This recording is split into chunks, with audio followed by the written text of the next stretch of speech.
तो देखिए दोस्तों, रक्त क्या है और रक्त के कार्य क्या है, ये जानने से पहले हमें ये जानना होगा कि हमारे लिए ये परिवहन क्यों आवश्यक है। ठीक है ना। और परिवहन जो होता है वो पदार्थों को किस प्रकार से रक्त में प्रवाहित करता है, उसके बाद हम जानेंगे रक्त क्या है। तो देखिए, हमारे लिए परिवहन क्यों आवश्यक है। तो हमारे शरीर में उपापचय क्रियाएं के फलस्वरूप कुछ ऐसा भोज्य पदार्थ बन जाता है जो हमारे शरीर के लिए बेकार साबित होता है। तो वैसे पदार्थों को रक्त क्या करता है, शरीर के विभिन्न भागों से गंतव्य स्थानों तक लाता है और उसको बाहर निकालने की क्रिया होती है। तो यही परिवहन कहलाता है। जो उच्च श्रेणी के जंतु है उसमें एक विशेष प्रकार का तंत्र होता है जिसको हम परिवहन तंत्र कहते हैं। और यही परिवहन तंत्र ऑक्सीजन, देखेंगे ऑक्सीजन, CO2, पोषक पदार्थ, उसके बाद में उत्सर्जन, हार्मोन तथा अन्य उपापचय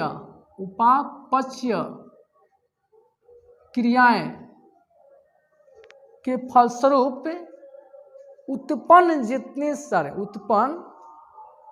शरीर के एक भाग से दूसरे भागों को ले आता है, जो यह क्या कहलाता है, परिवहन कहलाता है। इसीलिए हमारे शरीर में परिवहन के 3 घटक होता है। देखेंगे दोस्तों, परिवहन के 3 घटक हो जाता है, जिसका नाम है रक्त, दूसरा है हृदय और तीसरा रक्त वाहिनियां।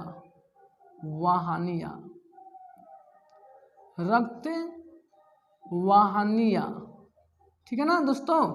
तो ये परिवहन जो होता है ये 3 तरह की हो गया।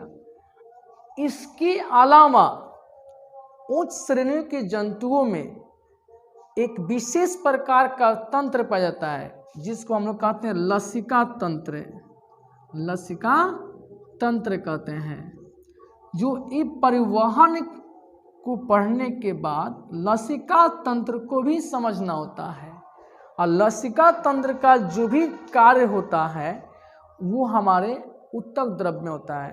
अर्थात लसिका तंत्र को ही ऊतक द्रव कहा जाता है, जिसमें इस जितने सारे पदार्थ जब उपापचय क्रिया के फलस्वरूप जो बनेगा वो सबके सब लसिका तंत्र तक जाएगा और उसका जो परिवहन होगा कोशिकाओं में हो जाएगा।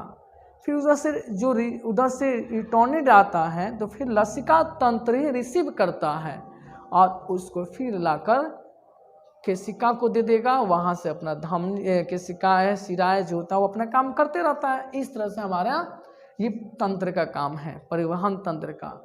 तो इतने सारे चीज़ों को हमने बताया, ये सारा का हैंडल कौन करता है, रक्त करता है। तो वही हम जानेंगे रक्त क्या है। तो हम रक्त के बारे में बताऊंगा। तो देखिए रक्त क्या है। तो देखिए दोस्तों, रक्त जो है लाल रंग का गाढ़ा क्षारीय तरल पदार्थ है जिसका पीएच मान 7.4 होता है, 7.4 होता है। और ये जो रक्त लाल होता है ये हीमोग्लोबिन के कारण होता है।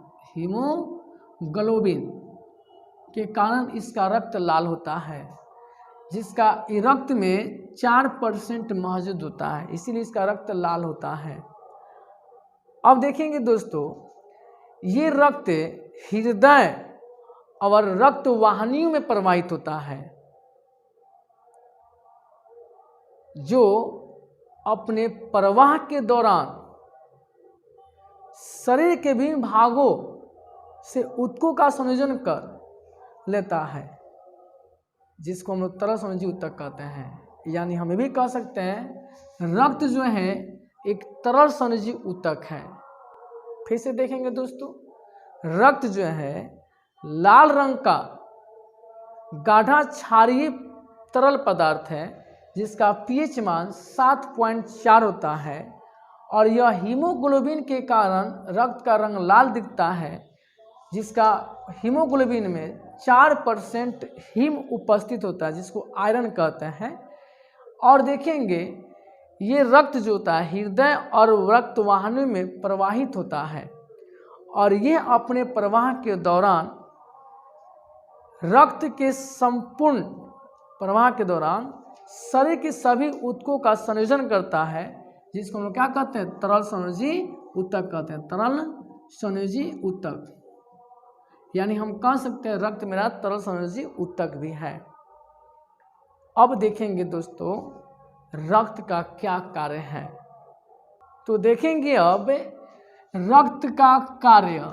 तो देखिए रक्त का कार्य के प्रमुख 3 कार्य हैं, जो पदार्थों का परिवहन है, दूसरी बात संक्रमण से शरीर की सुरक्षा, तीसरी शरीर के तापमान को नियंत्रण करना। अब ध्यान से देखेंगे पदार्थों का परिवहन, यानी कहने मतलब हमारे शरीर में बहुत ऐसा उपयोगी पदार्थ है जो प्रत्येक कोशिका के लिए बहुत जरूरी होता है, तो उन तक पहुंचाने के लिए उसको रक्त चाहिए, तो रक्त के माध्यम से ही जाएगा, इसलिए उसका मेन काम क्या कार्य है, पदार्थों का परिवहन करना।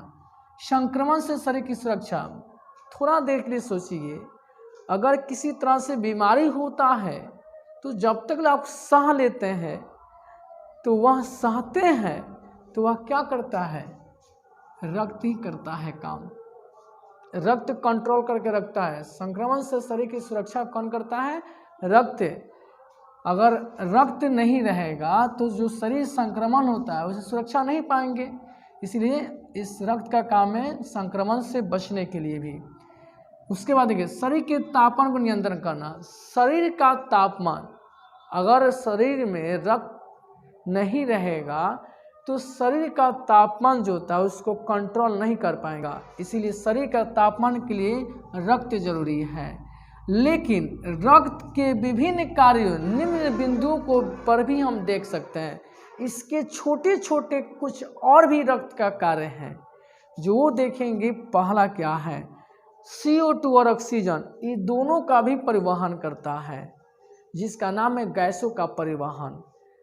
तो देखिए ये CO2 जो है फेफड़ा से, जो पूरे शरीर से फेफड़ा में आया हुआ CO2 को बाहर निकालने का काम करता है, और ये ऑक्सीजन फेफड़ा में जो आता है बाहरी वातावरण से उसको शरीर की प्रत्येक कोशिकाओं तक ले जाने का काम रक्त ही करता है, इसलिए इसको हम गैसों का परिवहन कहते हैं, ठीक है ना, जो इस श्वासोच्छ्वास में पढ़ना पड़ता है।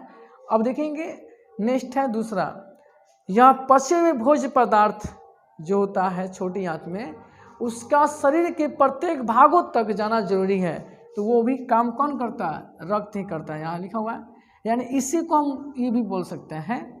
तो और इसके अलावा भी पदार्थ है, इसीलिए हम एक केवल पचे हुए भोज्य पदार्थ के नाम लिया हूँ कि जो भी पचे हुए भोज्य पदार्थ होता है, जो छोटी आंत से भोज्य पदार्थ, ये कार्बोहाइड्रेट है, प्रोटीन है, वसा है, ये विटामिन, जितना सारा पदार्थ जो पचता है तो ग्लूकोज बनता है, एमनो बनता है, वसा बनता है, उन सारे पदार्थों को क्या करता है, शरीर के भागों तक पहुंचाना रहता है, उसका काम रक्त करता है। अब देखिए यहाँ अंतःशरीर ग्रंथियों द्वारा स्रावित हार्मोन्स, हमारे शरीर में 6 प्रकार का अंतःशरीर ग्रंथि होती है, उससे जो भी ग्रंथि का स्राव होता है उन स्रावों को क्या करता है, ये रक्त ही हमारे जो भी हार्मोन की जरूरत होती है, कहीं कोशिका को अगर जरूरत पड़ता है तो वहाँ पर रक्त ही एक काम करता है। उसके बाद में यकृत हमारे सबसे बड़ी ग्रंथि है शरीर की, तो उस ग्रंथि में यूरिया बनता है, जो अशुद्ध पदार्थ है उसको गुद्दा तक लाने का काम रक्त का ही है। अब जो उत्सर्जन करता है उसको उत्सर्जन बोला जाता है, तो यूरिया को उत्सर्जन यकृत के द्वारा होता है, इसीलिए यकृत को हम लोग उत्सर्जी अंग भी कहते हैं। तो नेक्स्ट चैप्टर में उत्सर्जी चैप्टर पढ़ाऊंगा तो उसमें बेहतरीन बताऊंगा। 5वां देखेंगे रक्त पट्टिकाणु, यानी थ्रोम्बोसाइटस जो बोलेंगे हम लोग आगे पढ़ेंगे।